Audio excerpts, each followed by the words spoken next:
Hello viewers, I'm SB and welcome back to Auriga Friday here in Endless Legend, where more and more as I think about this, I think that our plan is just non-viable if we can't take out green. I think having this city, especially since it has like a leveled up megapole and stuff in it, helps us so much. And not having this city leaves us in such a vulnerable position, having to defend actually all of this territory all this time. Like, we have to take out green. I don't know that I think that it's possible. A city with a full garrison and many 8-unit armies swirling around it and 700 fortification with retaliation damage on the walls. It just seems like... I don't know how you would do that. The force that we have is not capable of it, and I don't think any force that we can build is capable of it.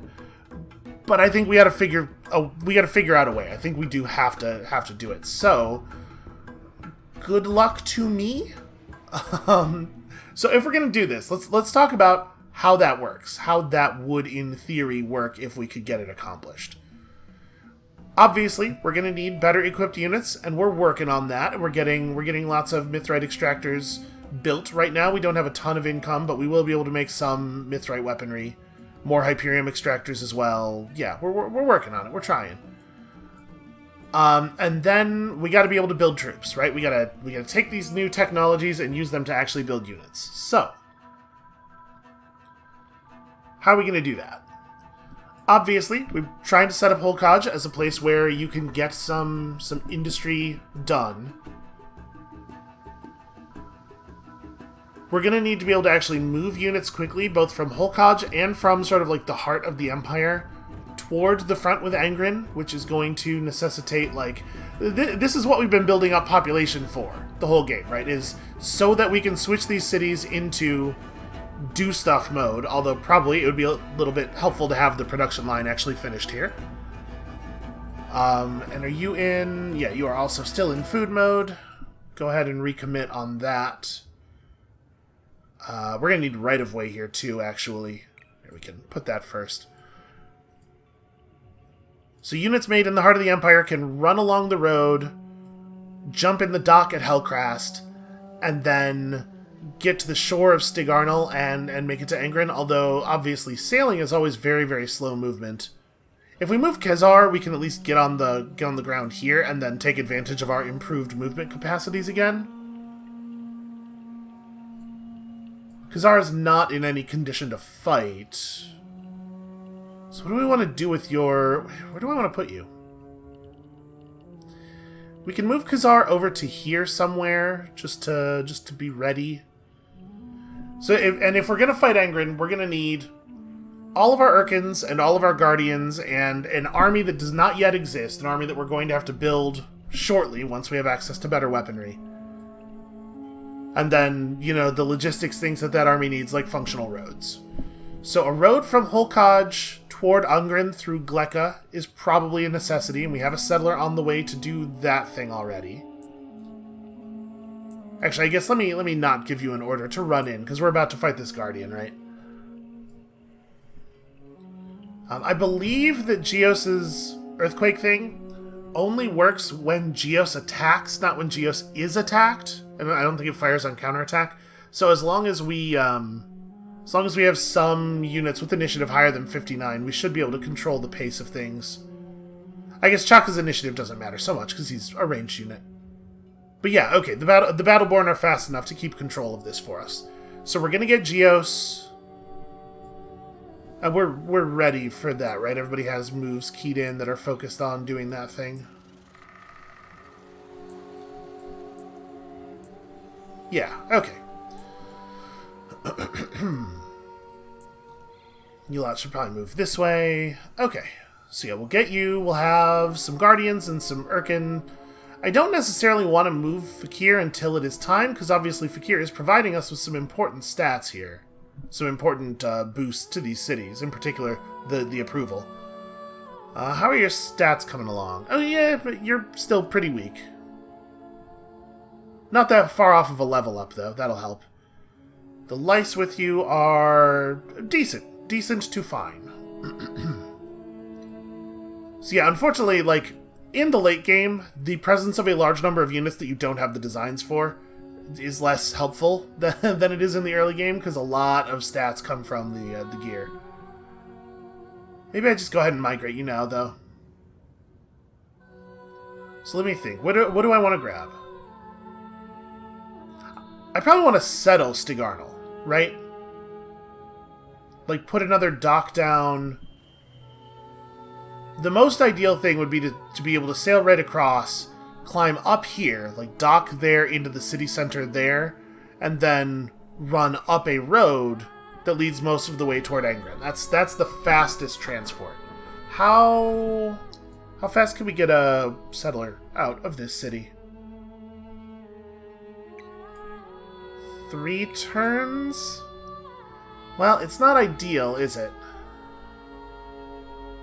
I probably want to get the production line done first. Alright, we'll... I know we were talking about spending dust to complete this, and it does matter, but I think this is probably a higher priority for logistics reasons. So yeah, we'll settle Stigarnal. So, what do I want to do with Khazar? Khazar's got to be elsewhere. We can just move Khazar to here, to Aduran for right now, and bounce these units out of it. Yeah, let's do that, and we'll put him in a position where they can't attack him right away.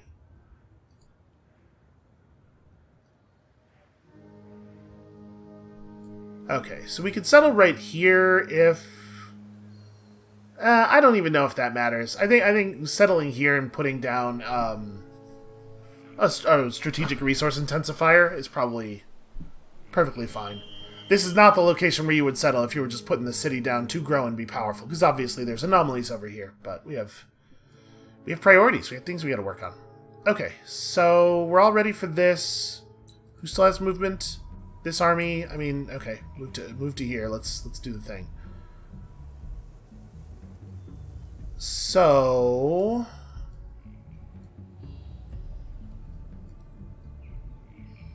I guess we're just passing with 2,000 dust up so that we can buy stuff out in Hellcrest, right? Unless there's a relevant booster that we could be working toward, and we're saving the stockpile for putting down that new city. So, like, what would be cool to run? I mean, Titan Bones would be cool to run, but there's not enough on the market for that. How long is the Spice Booster running for? 3 more turns. So we might want to buy some spices, actually.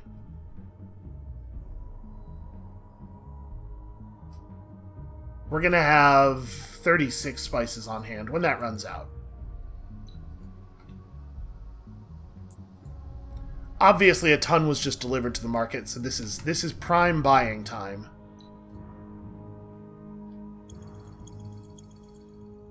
What's the current cost of a booster for us is 80. What I'd like to do is just like run a bunch of boosters right before we put down that city. So actually, we should probably buy up to 76 here.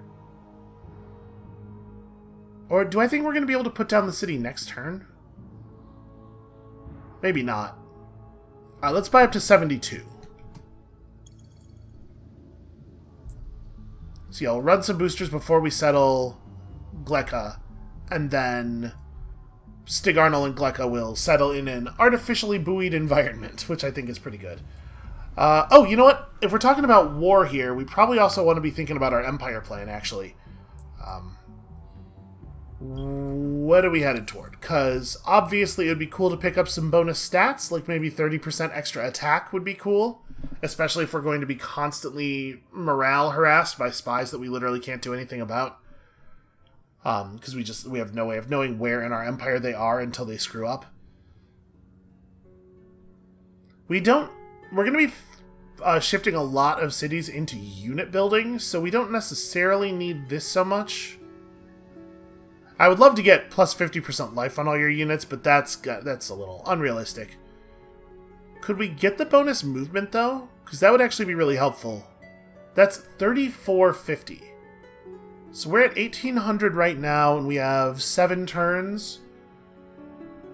We need to pull about 1700. If we could get like in the neighborhood of plus 250 influence per turn, this is absolutely doable. And I think we can, right? We have a lot of museums. Jathat's about to finish that museum. Remember, in addition to the district effect, the museums give +2 influence per person working on influence. So let's run that. And some cities need to be on industry mode. That's totally fine. We're going to want this city in industry mode for the actual unit building, but for right now, it can probably do this. What about Merowan? Merowan does not yet have its museum, and it probably should. That's the thing we should probably fix. That's a good idea. Kalal is building what it's building on purpose. Where else do we have... Okay, you know what we can do? We can go to the city panel and just look at the per citizen values here. I'm going to click on the individual cities to do that, but just like anywhere that the per citizen value for influence is 4 or 5, we want to at least consider moving people over. You know what, in Juliarn... Yeah, we could do it in Juliarn, that's fine. Lendfell is... Wait, what's going on with Lendfell? It's hard focused on food, but it probably should be hard focused on that mithrite extractor for right now, for war purposes. Yeah. And I mean, we're there already. I guess I don't need to mess with this anymore, and Jathat's going to push us even higher next turn. That's probably enough influence. And that leaves us with a number of cities where we can be focused on production still. Okay, yeah, happy with that. Alright. So, that being the case, I guess we're just passing the turn now? And getting ready to declare war on Geos as quickly as we can before he's able to move away. And we'll move in our third Urkin at some point, but that does not need to be immediate. Run, everybody, run! Oh, hey, where are you going? Where are you going? Okay, we got enough people in there. Okay, I forgot that we had a quest for that. Urunqua did not reveal any spies, which does not necessarily mean... Oh, yeah. We knew that was going to fail out. The fact that we did not reveal any spies does not mean that there aren't any. It just means that we didn't find them. Probably get on the production line, like we're going to want that soon. We're going to be able to move people off of influence before too long, so... this city probably just wants to keep burrowing for the moment. Remember, continuing to build burrows is a good source of influence as well, because upgraded districts each have 3 influence on them. Non-upgraded districts all have 1 influence, and in the early game, that can make a difference. Just having a couple extra districts can really change the number of tiers of Empire Plan that you're able to buy. So yeah, we're going to continue improving all these cities in these ways. Sailali has a dock. Does it have roads? It's hard to tell. Yeah, it has roads. Oh, it's a little awkward because I was thinking there's no road from this city to that city, which is weird. But it's because the road enters this region and then tries to go to the city in that region. So that's a little circuitous. This ocean's a little harder to sail across too. You have to spend more time in the water, so it's not such a big deal. Okay, like I said, pretty sure Geos only does Earthquake on counterattack. We could definitely bring Chaka in here, because Chaka has a ranged attack. The Battleborn will be able to control... Oh, I thought we had a proliferator around here somewhere. Okay, we're probably going to have to build new proliferators, like, first thing. Let's get in here and do this. So, you monster. Yeah, everybody start close. Does Polyanoa actually have stats? No. Wait over here. You just don't take up a valuable space next to the enemy. Okay, so we're gonna need to try to get a surround on this as fast as possible. You attack from there. You come down to here. You attack from there. And then, yeah, people with ranged attacks. Hooray. You actually can't get in... Boy, I wish you two had spawned in different positions. Right. Photios does not get to play the game this turn. So yeah, Geos is tough, has a lot of stats, but definitely vulnerable to swarming.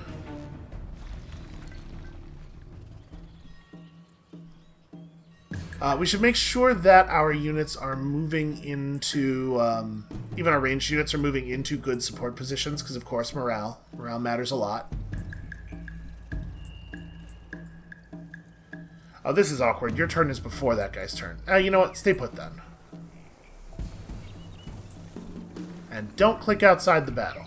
Alright. Good enough. And even though our stats are totally murdered by the morale penalty, we are slowly chipping through this thing. And I mean, I say slowly, but it's definitely at a rate that's going to get the job done before the end of the battle, which is all we really need.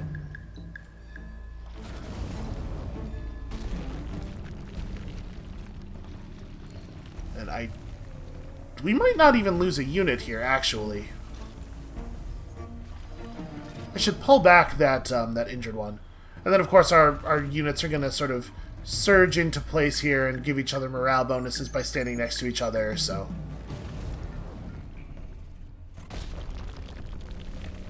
Photios is doing some good work.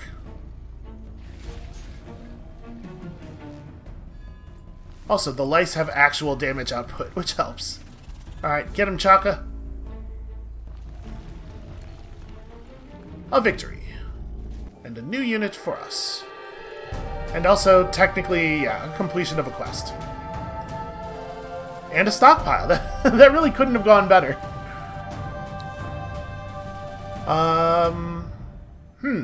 Also, this quest reward. I wonder if... That Geos wasn't the Guardian headed for Veltair. Yeah, it says specifically in the quest, a Dust Guardian. Huh. Okay, I'm not sure why that completed, honestly. And this. So 1200 dust and the ability to build a Geos and not the Geos itself? Wait, do some of these Guardian quests not give you the guy? I mean, I don't know if we want to build a Geos. Or even is that technology? Is Geos earlier? Oh no, it's right. I'm looking right past it. You know, I was seeing the one Guardian in this era and figuring that was the one, but no, that's not how it works. There are two Guardians in this era as well. Okay, so we did not get the design for Photios when we won that fight. We just got the Photios. We did get the design for Geos when we won that fight.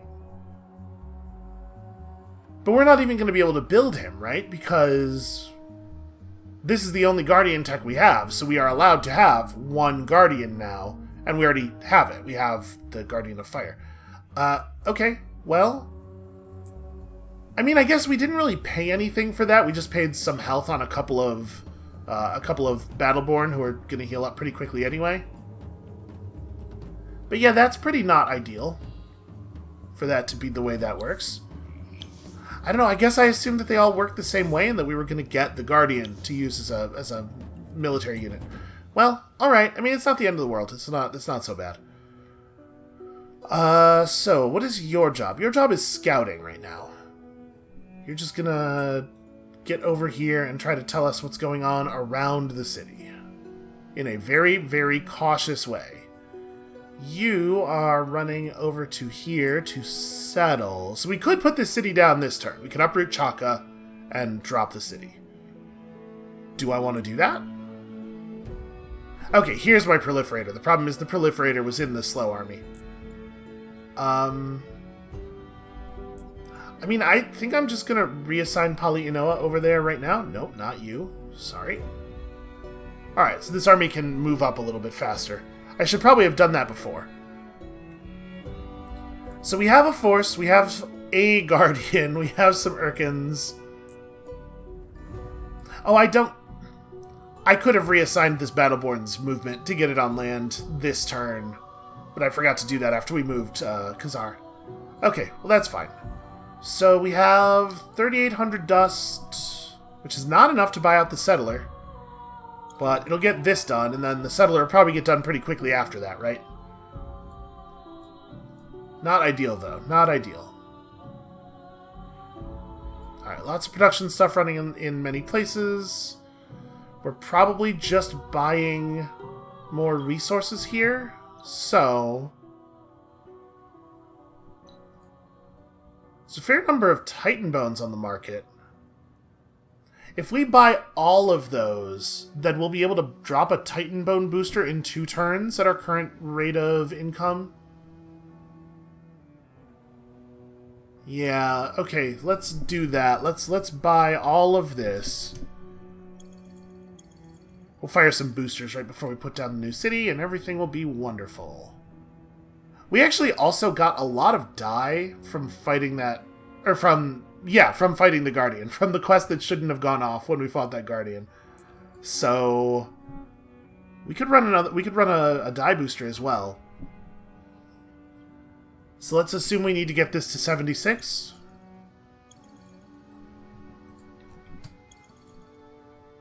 Okay, so we have a bunch of resources in places where we will be able to run boosters in 2 turns. We'll look at the market again and see if maybe 1 turn will work next turn, and then we can just put the thing down. And we gotta consider Fakir. Where do we want to put Fakir? So if we settle Stigarnal, we settle this, then we probably want our remaining 2 Guardians in Hyloman. Like, Chaka moves to Amenvar and Fakir moves to Hyloman. And then we've got a good surround. Which means that because we have closed our borders to green, it's going to either concentrate all their units right here, or it's going to push any units that don't get teleported to the city up to the north. I think our best hope might be trying to bait their army, their garrison. That's what I wanted. Trying to bait their garrison out into a field battle, like attacking an army near the city and seeing if we can get their soldiers to come out and fight, and then we run up and siege the city after the garrison takes considerable damage to prevent it from healing. Yeah, okay. So I might just relocate Fakir to Amenvar now, then, and then we can bounce Chaka to Hyloman after. Also, I suppose it's worth noting, there are actually resources we care about in Hyloman. Maybe I relocate Fakir to Hyloman right now, and then we bounce Chaka to Amenvar. Chaka could get up and walk to Amenvar. Let's do it. Let's move Fakir. I'm a little leery of... Here, we'll move him next turn after the Skyfin gets some vision. I'm a little leery of putting him in a position where we might accidentally place him adjacent to a green army that could then fight him. Let's not do this without foreknowledge. So with that, you should probably, like, merge up with this army. I think that probably makes sense. And you should, I don't know, go back to the front-ish.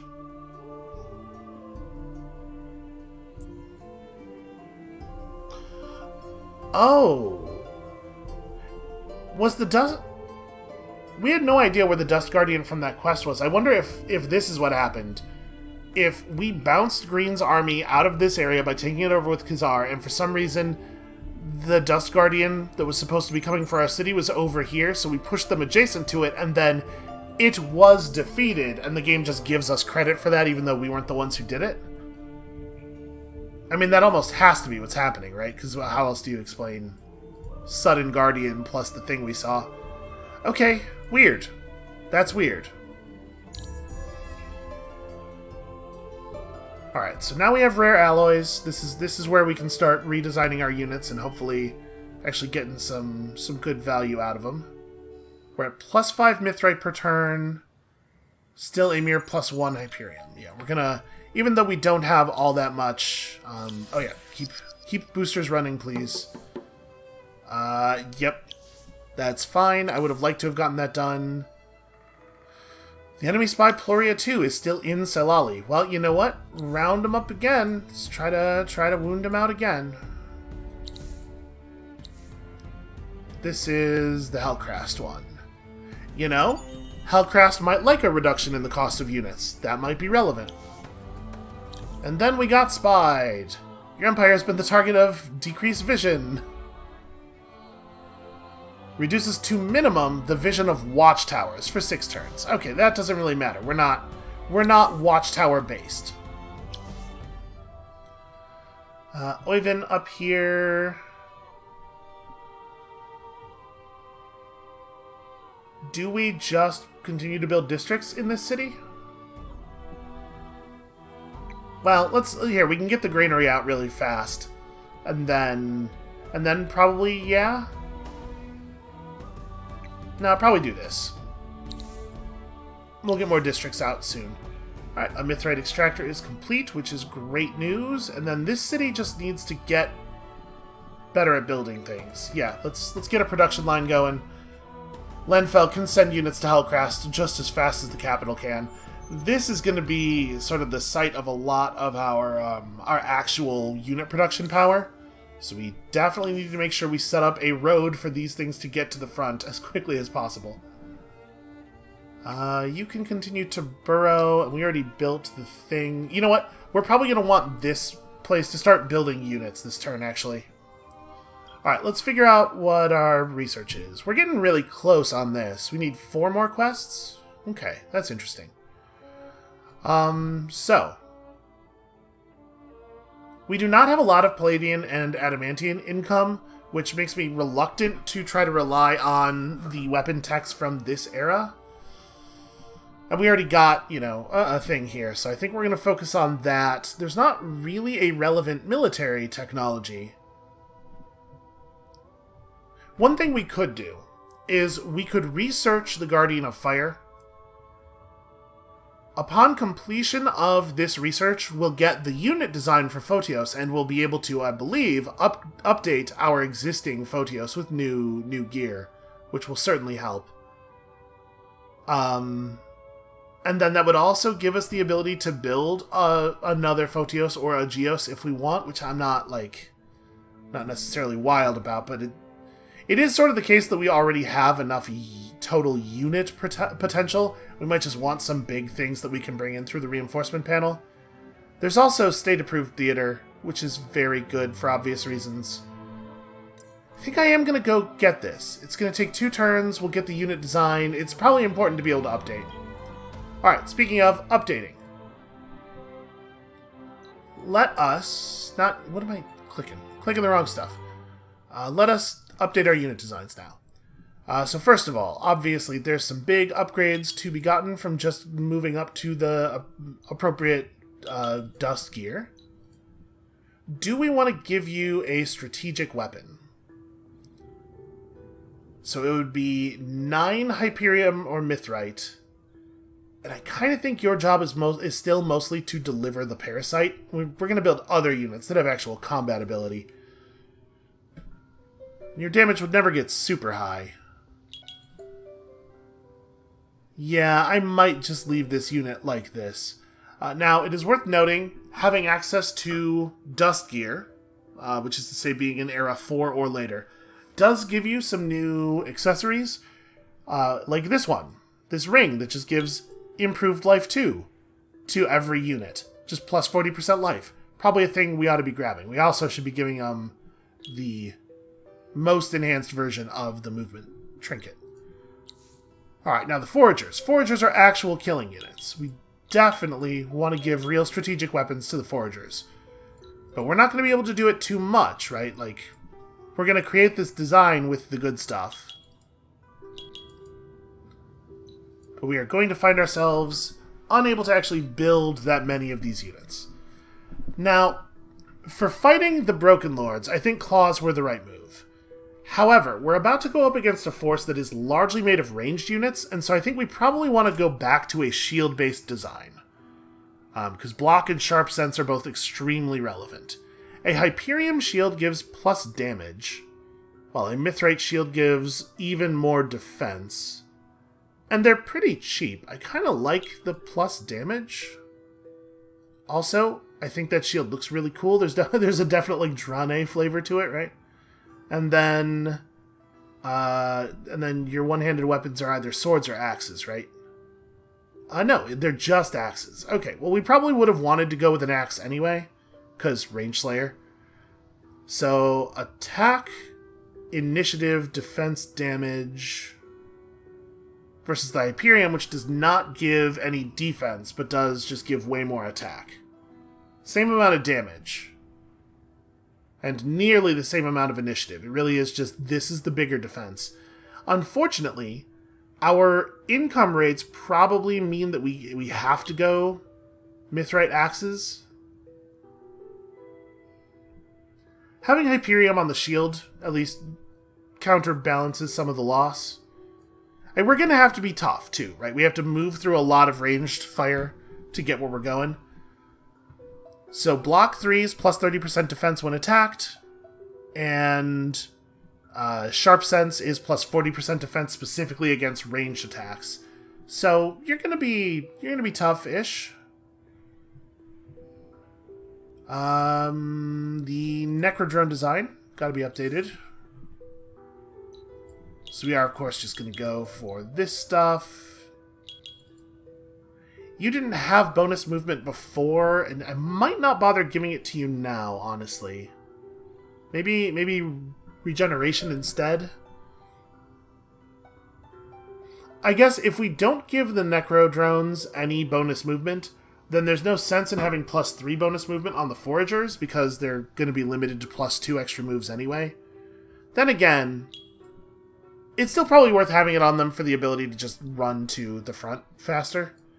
And then you are required to use claws.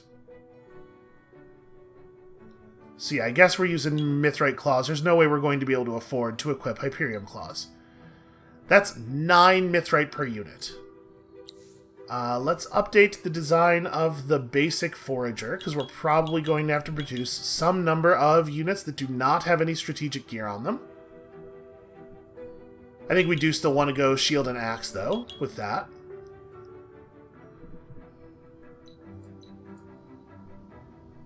And the point of this unit is not to be cheap. We can go ahead and give them the high-tier stuff. It's just to not require any strategics, because we are going to run out at some points. 714 base industry cost. Harsh. And then we might build Kekators. It's hard to imagine building a Rumbler, but we totally might build these. Let's update this design as well.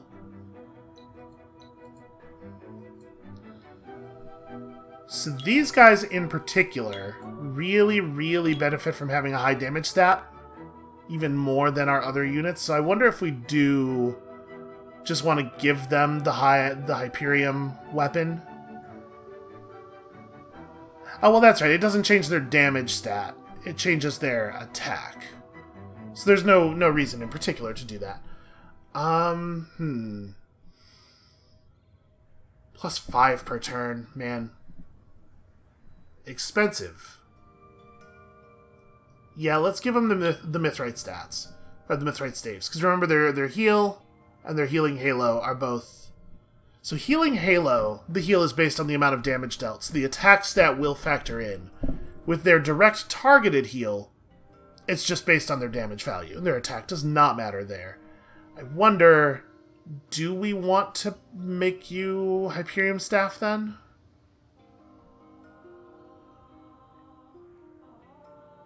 This will take a little bit of the pressure off of the Mithrite supply. We're probably not going to have a large number of these guys. Yeah. Do it like that. Those are some rough base stats. So, just for comparison real quickly. 73 attack, 122 defense, 76 damage. Versus 43, 120, 48. That is the difference that the strategics make. And keep in mind, these are base values. Obviously, units that we build are going to come out at higher levels because we're later in the game, and then we have heroes that will be increasing things. But yeah, you're right. You're right, worried viewer. Those numbers do seem too low for the job that we're trying to take on here. Alright, 2 turns on this build. That's not fast enough, but it is the best we can do.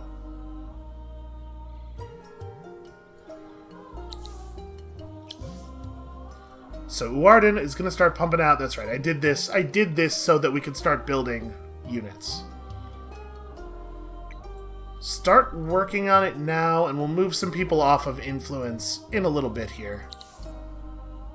We do have to make sure that we get where we're going. Veltair is going to produce them a little bit faster, but again, it's hard to tell because production line... we might buy out that production line, maybe? I don't know. Let's look at our luxuries here. So we have the food for the food booster now. Somebody did sell more Titan Bones, but just barely not enough to be able to run the Titan Bone booster. There's lots of Red Sang. Do we have... We have some.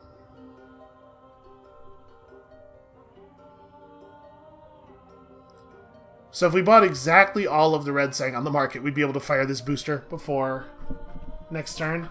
We might just want to do that because, you know, bonus XP on heroes is good, but also the approval. The approval might be necessary. We have no production of dust water. We've just brought in a bunch of dust water. So we have like a bunch of luxuries that we can afford to sell. There is one hero on the market with spying 3. Still probably not good enough.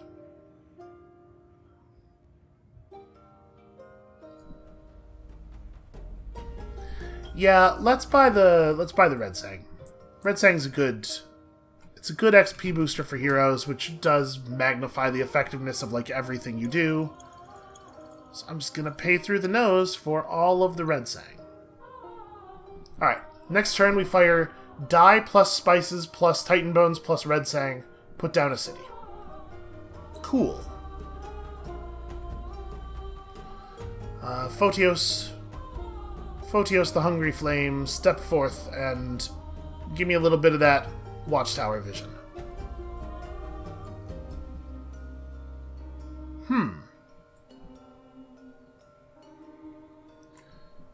430 defense with no retaliation value. What happened to their retaliation value, I wonder? Like, it's not unusual to see a city at a high amount of defense and then see it again later lower, because that just means, like, oh, they ran an Emerald booster and it ran out. But what happened to the retaliation effect? The retaliation effect isn't part of the Dust Eclipse, is it? I don't think so. I don't know. Also, my dude can see all the way up here, reveal to us that for some reason green has a single Urkin Louse. Just a loose hero running around. Okay, you know, armies. Just a bunch of armies, it turns out. Bummer, dude. I would love it if they did not, in fact, have those. But this does tell us where we can safely move our Urkin to. So let's go ahead and... I don't want to put the Urkin adjacent to the border, because I think the armies can probably attack it over the border, and I don't want to put it down adjacent to any existing armies. So, I think the best we're going to do is, like, right here. Yeah. This is my territory. Oh, hey, look. It's a Photios. Also, a red army. I wish red and green were at war. That would make my life so much easier. Alright, so this is going to bounce all of these units out of this region at the beginning of the turn, and I don't know exactly where they're going to end up. You will probably get pushed south. If we take over Amenvar right now, it will probably instead push you to here. My guess is it's just like it counts the shortest number of tiles to an acceptable region. So if I let you get shunted to Amenvar, and then I take Amenvar with Chaka next turn, we can keep this army from being able to move around very much for a while, to just keep teleporting it and setting its move to 0. That's funny. I think that's a fun thing to do. So you may as well cross over to this region then. You can get a little bit more intel about what's going on up there. You all can just kind of generally move forward.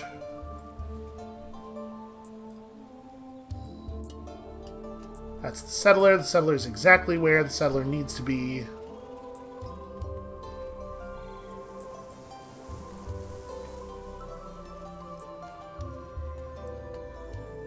We could, I suppose, start burning off the the fungal growths around here. I suppose there's no reason not to. I'm sure green can see us already, so...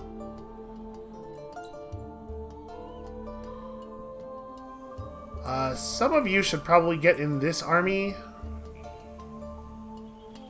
Seeing who has the best... Okay, it looks like these are all exactly the same stats.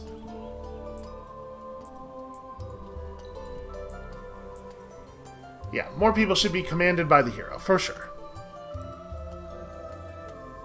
That is also Mycarad, very annoying. Oh yeah, what is this region's... Okay, Bos. That's fine. So yeah, 430 defense with no retaliation value is actually a thing that I think we can deal with, maybe? Potentially? Obviously, it would be best to hit it when they don't have enough armies around to rush to its defense. I don't know if we're going to be able to pull that one off. But keep in mind, with a single faction city, or a single city faction, if the city falls, they are eliminated from the game immediately, so it won't matter how many armies they have. There is no retaliation. And we don't have any critical moves that have to be expressed right away. Yeah, okay. I think we're ready to hit next turn. And we're maybe getting pretty close to being ready to declare war. We certainly don't have to wait for the Empire plan.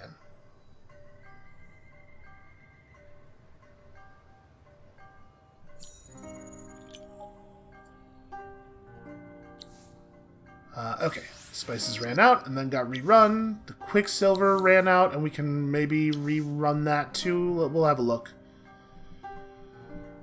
Oh, Red Sang Extractor. Yes, please.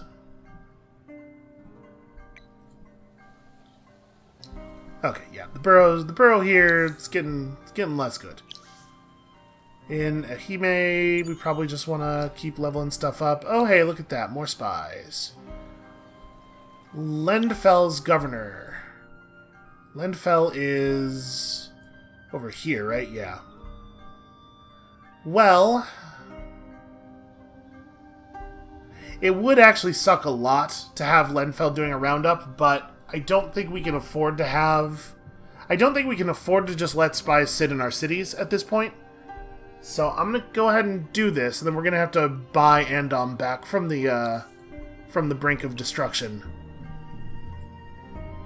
Or sorry, from post-destruction. Silali is still still running its own thing. And we could start building units here. We're not going to do a very good job of it, though. The right play here is probably just to continue to build out the city, right? The city needs to be a little bit more powerful before it's capable of anything at all. Okay, so lots of luxuries at 80.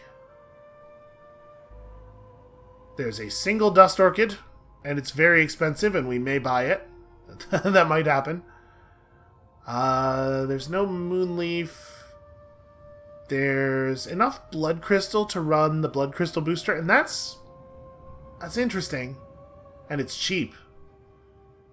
Quicksilver is bonus XP on units, and it's way more expensive. Are we bringing in Blood Crystal? Is that what we have? Okay, yeah, we have a little bit. Alright, well, I'm going to do that. Let's get that going, because we're going to need the damage boost.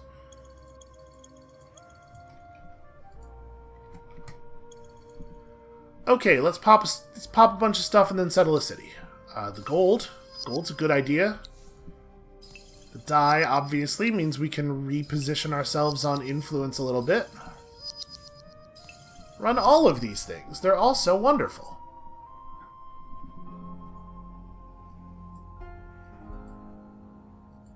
And then I think green's mostly finished their turn already, so I'm going to migrate Chaka to here, which should be a safe place for Chaka to be.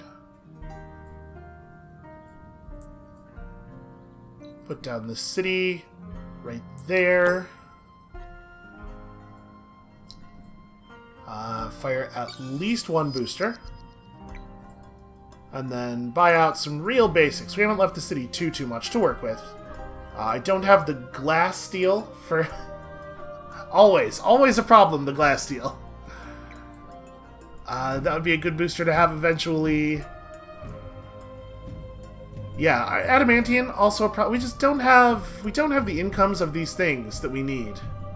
It's kind of a desperate situation. It's gonna be winter really soon, so this matters, but it's not like the highest priority. The roads, though, the roads matter a lot. Those roads should get done. I mean, we'll buy that out next turn, obviously. All right, so you're gonna finish your settler next turn. You're gonna be very wary about where you go. Actually, no, hold on. What I actually want to do with this unit is run them forward on purpose and make it clear to green that I am present. See if we can draw some of their army this away. Okay, you are going to get me vision of this area. You are not going to sit at the border. That's dangerous. Ah, that right there is a dust light. That means that someone has hit the end of their faction quest. They've moved on to the victory quest. So that's a thing to be wary of. We'll get a notification if they accomplish the first stage of it, I believe. So keep in mind, while we're talking about like gearing up for this big war with green, we are very much on the clock, turns-wise.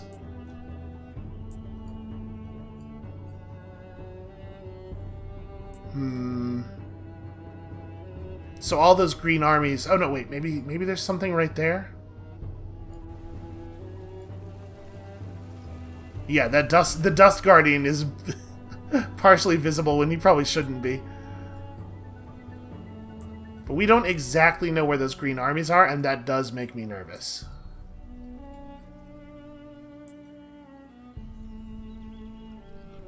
Because, like, I don't want to fight. What would it be? If all of their forces were nearby, it'd be 33 units with 430 points of fortification. That is what I would describe as not ideal.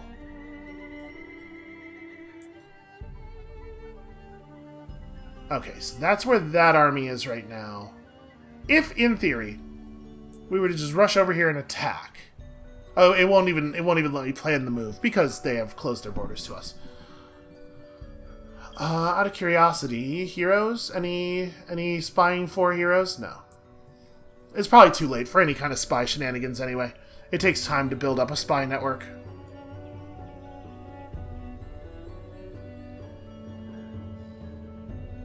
They seem to be experiencing a moment of temporary weakness, but I just do not think that we are in position to attack yet. I think we need a little bit more time to build up units and stuff, and that is very unfortunate. It's just very unfortunate.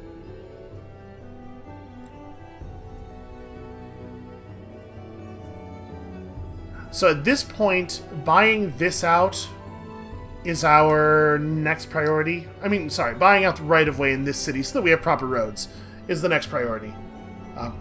And actually here as well. And at this point, I think we can probably kick this city over into this mode. And I have one more boost, which I'm probably going to use on this city, right?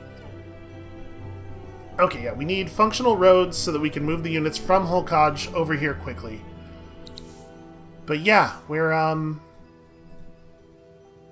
it's about to be time. It's about to be time for a very terrifying thing. And we've managed to maintain our Empire approval value even through moving the Urkins mostly away from our own cities, and as such losing the big approval bonuses that they were giving us.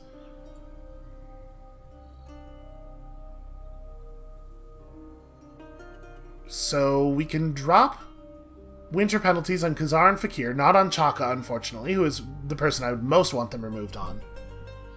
We can give the Urkin and Lyce under our control bonus initiative and movement, and then Fakir specifically can give allied units some boosts, and these are both relatively cheap in the resources that we are actually pulling, so we can make those happen. We're going to be able to buy out almost all of the Irkin bonuses, just not the one we really, really want. Alright, well... What's the cost of declaring war on you? Click, click, there we go. Okay, it's not too bad. It's relatively easy to pay. Let's do one more turn of everybody on influence with the die booster up, and then we'll move Uarden over to industry mode and get in full production. Yeah, it'll be about full production time for everybody. Hellcrast is going to be done with what it's doing. Okay. Okay. This is where the army machine starts kicking into high gear, which is to say that it's still going to be a couple of turns before we're really ready to attack. And who knows what green. Who knows what green is going to do in that time. At some point, they're going to declare war on me. Okay? This is not a warning to me. This is a notification that everybody gets to see. Interesting that it now says 31, when on the stat screen it said 30. I wonder if that's a truncation problem. Like, the actual... It's a percentage... Oh, hold on. I gotta... Before I miss what's going on here, we gotta close our borders to red, so that they don't steal my Irkin. That's a shame. That was expensive. Yeah, get the hell out of my territory. I see what you're doing. But you know, it's some percentage of the total regions, so the actual number is 30 point something, and it's really going to take 31 because we have to be at or above the number, but on the stat screen it truncates rather than rounding.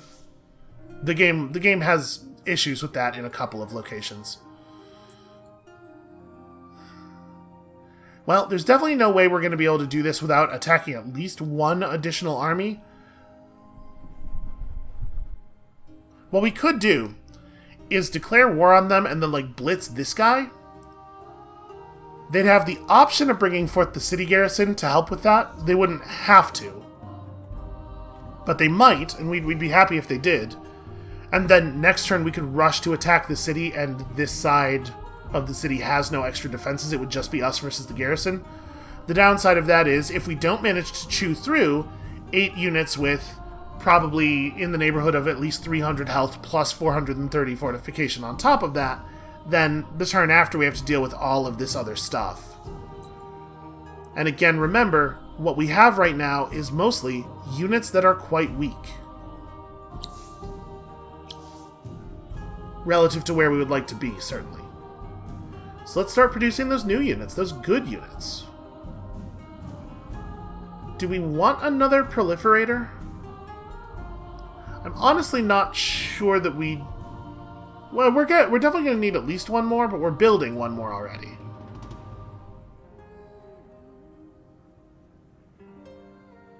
Trying to get to 35, 40... Oh, wait, shoot. I founded a city. Hold on. We got to recalculate our empire plan cost. Right. It was this.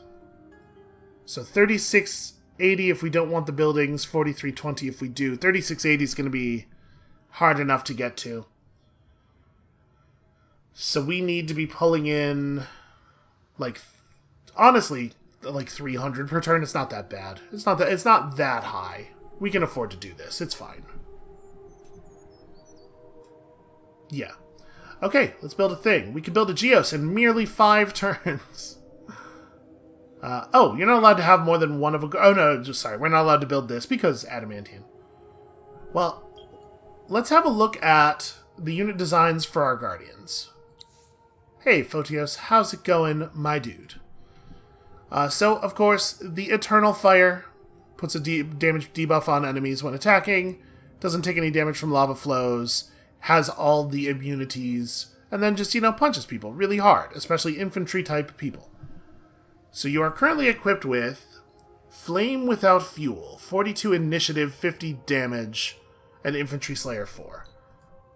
You have some other options. So this would give you Precision. Oh, wow. Just turn you into like a real artillery unit. Big health bonus, 62 attack, 50 damage. Most of the things we're going to be fighting are not considered to be infantry, right? The enemy's ranged units are ranged class, not infantry class, so This might be... Losing Infantry Slayer doesn't feel like a big deal, and this might be great for outranging them. Or, alternatively, you could get Wood Burner. Bonus damage to units on forest tiles. That's very cool and flavorful. And also the stats on it are bananas. Yeah, wow, that's a lot of damage. But I really do think this is where we want to end up. So keep in mind here, we're looking at the build cost. That's where the adamantine is coming from. These are all resources we can afford to pay in a retrofit. And then, what kind of guardian stuff are you allowed to have? A Crystal of Loyal Flame gives... Okay, +1 morale to adjacent units. Probably won't be very many. Intimidation Aura is -1 morale to adjacent enemy units, I believe. No, 25% -25% initiative. Probably not going to be adjacent to many people. Glory or Death is... Okay, plus morale per adjacent enemy. And this is free counter, which is probably not necessary because we're hoping you're just going to be way far away from everything that is fighting. So that's my design. Am I allowed to update my existing Photios? I think we should be. Can you be retrofitted? Nope. Okay, this is not a true Photios. Cannot be fixed. We're just stuck with the stats you got. That's a shame. Okay. Let's also update the design for Geos and see if we can... Okay, so Geos' base cost is a thing we can totally afford to pay. He's currently equipped with the Club of the World's Root, giving him a bunch of sharp sense. We could gain Range Slayer, which is pretty solid. How does Earthquake work?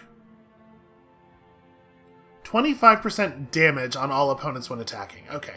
So my read of that is that it's just based on his damage stat and not the amount of damage he did on his attack, like to the enemy who took the damage. So Range Slayer probably won't help with that, even if we do attack a ranged unit with it. This gives Circular Strike back. So he's only got 42 initiative. This would bump it to 73.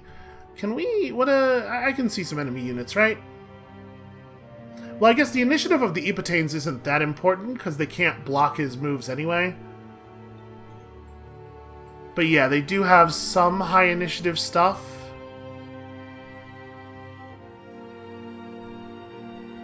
So it does seem a little bit like he might not get to beat stuff on initiative even with the Club of Dust strata. Also, this being made out of glass, steel, and adamantine is a real bummer. It does give him 125 defense.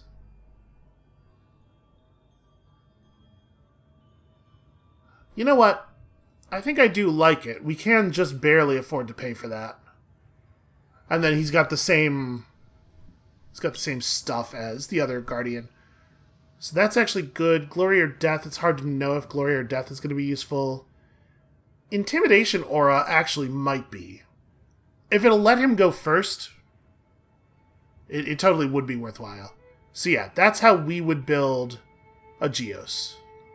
Stats are still not amazing even with the stuff, but keep in mind, I think in this screen you're always seeing the level 1 version of the unit. So with a design like that, how much would it be to build one of those? Also, where do we actually have the most total industry? 445 in Uarden, 399 in the capital. Okay. So, it would only be 5 turns. I'm on the record about these guys, right? But, like, maybe this is actually worth it.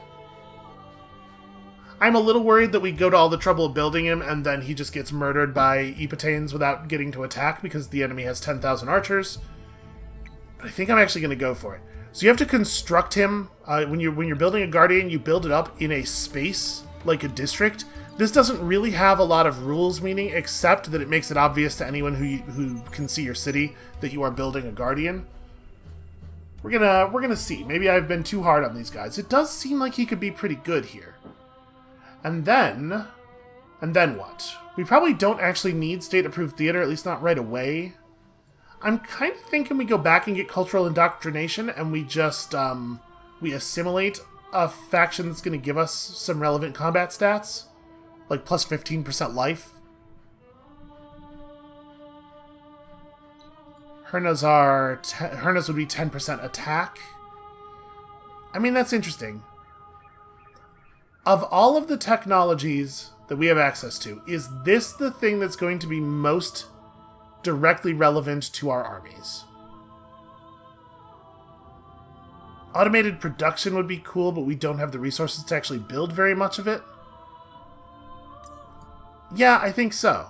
And again, there's benefit to that not requiring industry to get the use out of, because boy, I want to be doing other things with my industry right now.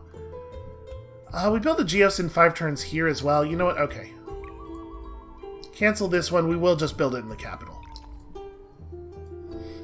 And then we'll build some more troops from there.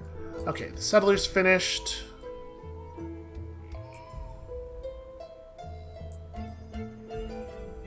We probably don't want to actually settle this city until after the Empire plan, because it is going to make things even more expensive.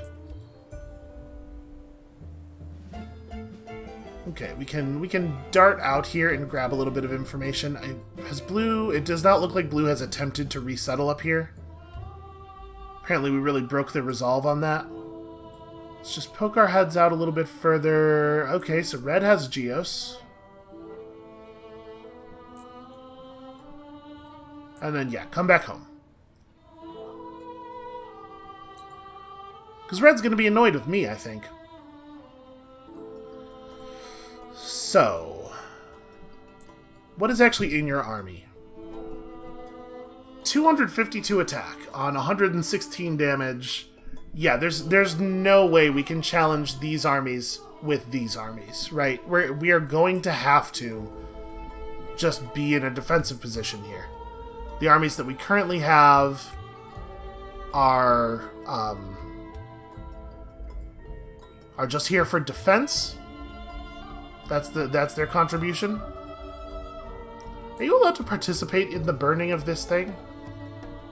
No, okay. Only one army at a time can burn.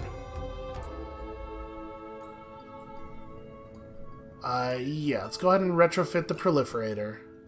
Oh, right, and then Polyanoa needs actual equipment, and that's probably true of our other hero too. We gotta update some stuff here.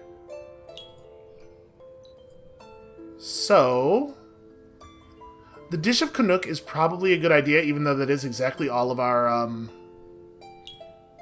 adamantium, because there are so many ranged units on the enemy team here. We're gonna have to go to shields.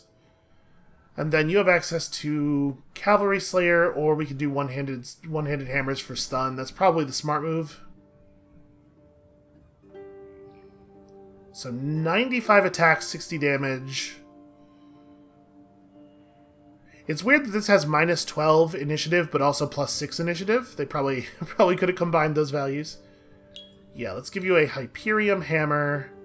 And then you're definitely going to want improved life. So Ghost Force is not cheap. But it does make the entire army invisible.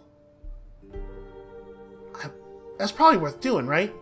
And then we don't need to boost your movement, but boosting your initiative is probably worthwhile. Get you up to 94, so you can maybe actually hit a ranged unit before it gets a turn. I think I like that. That's 600 dust, that re-equip, but it's probably worth it. And then we gotta make sure Feeds on Bones is also up to date. Oh my god, Feeds on Bones. Your gear is so old. So, Breakwall here. You can't use the Dish of Canuck for whatever reason. Well, I mean, we can't equip it. I don't have the resources. So, 6 defense plus 20% defense versus, like, 18 defense and some damage. 18 defense and 20% defense.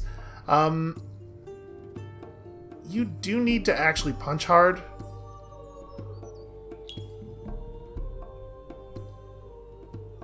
We're gonna get more Hyperium mines finished, right? In the city south of the capital, we are working on that. So unfortunately, we don't have access to one-handed axes on this dude. He's either a two-handed axe user or a one-handed sword user.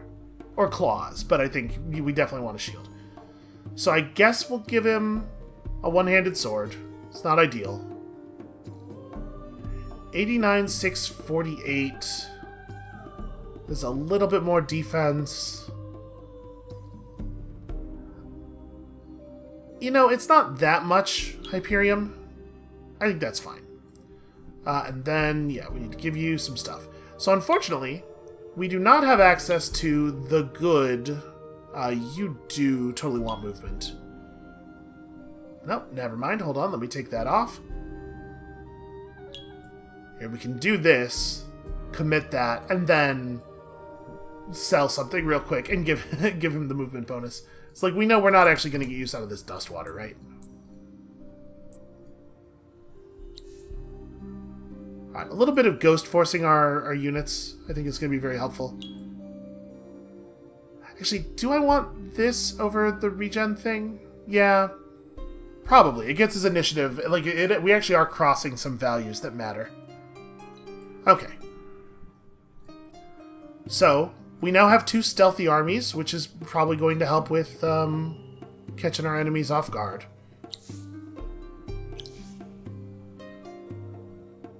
Provided that they have really short attention spans, because obviously they saw many of those armies prior to the disappearance.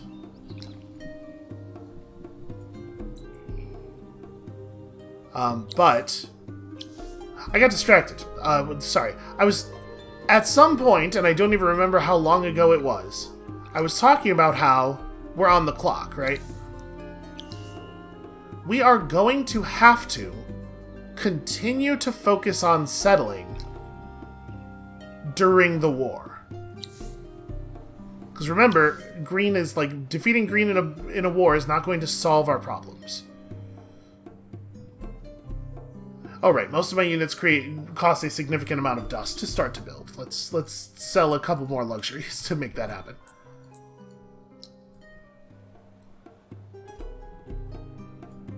So we have a settler out right now, which will put us at 20 regions. And then we can actually put down settlers. It's relatively easy for us to just build some settlers back in the home country and put down in Fudoro and Howard. Because we're probably never moving the Urkins back. The Urkins are going to be important for continuing to push on all of this stuff. So we can grab those. We can backfill some of these with settlers like from Selali and Ehime and stuff once they finish what they're doing now. Once we take Engrin, it'll be safe for us to settle all of this stuff, or at least relatively safe, without having to leave armies all over it constantly. And we can send our military forces northward to keep red from pushing on us, and potentially elsewhere to fight like blue or pink if they incur...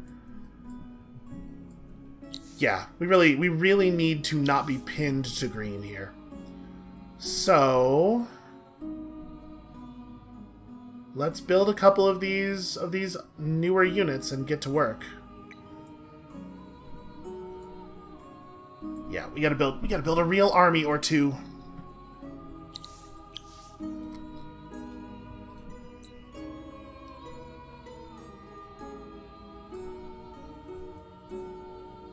We want to have some more troops a little bit northward here.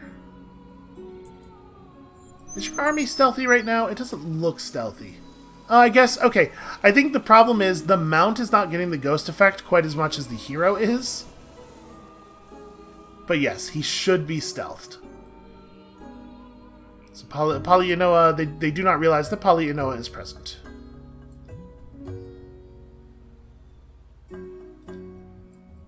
I guess just stay about there. You don't need to be right here looking quite as menacing as you are. I guess I'm trying to figure out what I think green's going to do with these units. Because I want them to go away, not to go to Engrin.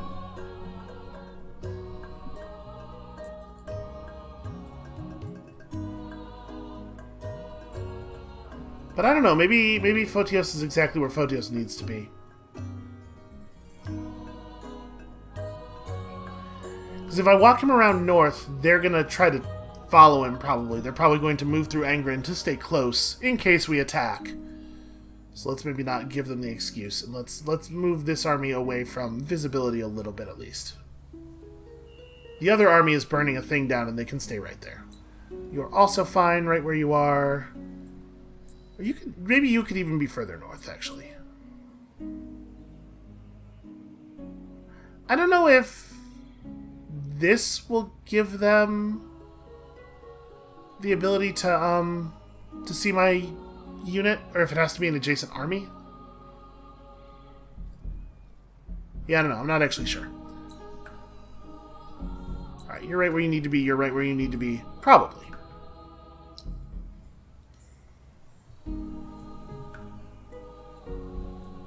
So that's 329. We can actually just buy out the right-of-way right now, right? We can make this happen. I have no Moonleaf income, right? And there's no Moonleaf on the market. Although there's no Moonleaf on the market because somebody's buying it all. So it's possible that selling Moonleaf to the market is a bad idea in the sense that it gives blue resources they wouldn't otherwise have. But I'm not really comfortable parting with any of my other strategics. We could probably sell... No, we have a bunch of this, but we don't bring it in very quickly. Yeah, alright. Let's buy out your roads. Your roads are already bought. You know what? Maybe I do just want to use this stockpile here. Let's just get the population of this city growing again. Okay. I think this is where I'm going to call it for today.